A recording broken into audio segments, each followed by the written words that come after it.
You enjoying Salvage tonight? Yeah, they're good. Hey, while they're getting set up for their next number, let me just share something with you real quick. How many of you here, standing around here tonight, have been touched by cancer in some way? And your family, your friends? You know, there's a lot of you here tonight. And for me and my family, we have two. My wife is sitting out here tonight. And about 13 years ago, her father lost his battle to leukemia.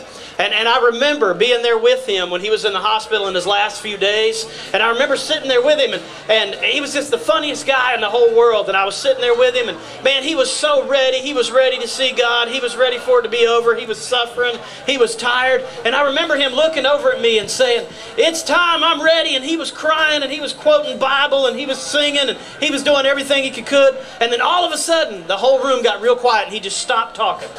Pulled the oxygen out of his nose and just stopped talking. He sat there for about 30 seconds. After about 30 seconds, he looked down to the foot of the bed. There was about 8 of us in the room. He looked down to the foot of the bed, and he looked at me, and he went, took the oxygen, put it back on his nose. And everybody just started laughing, standing around there. Everybody walked out of the room, and I walked over to him, and I said, "Tom, what in the world was that, man?" He said, "You know what, Tony? I just learned something. You just can't die when you want to." And you know, I've thought about that since then. We can't just die when we want to. You see, the Bible tells us that it's appointed unto man once to die. And every one of us is going to face that one day. And I know that there's a lot of you standing around here tonight that have been touched by cancer. I also want to share with you that my mother-in-law is a breast cancer survivor, and she is doing well. And she's living well and doing well right now. She's doing great. And you know what? The truth is, one day, the whole reason for all of this is so that we can take cancer and place it in these garbage cans that they're playing and do away with it.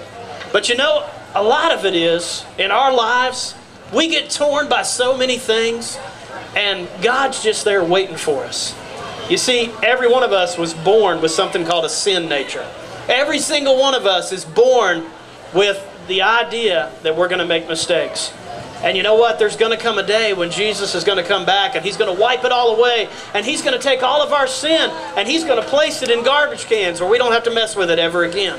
So one of the reasons they're up here tonight is they want to share the gospel in just a unique way. And everything that they do is to tell people about Jesus. And they're going to come up here. They've got a couple of more numbers left. You're going to enjoy what they're getting ready to do. But the whole reason they're here is to let you know about Jesus. So you welcome them as they come back up.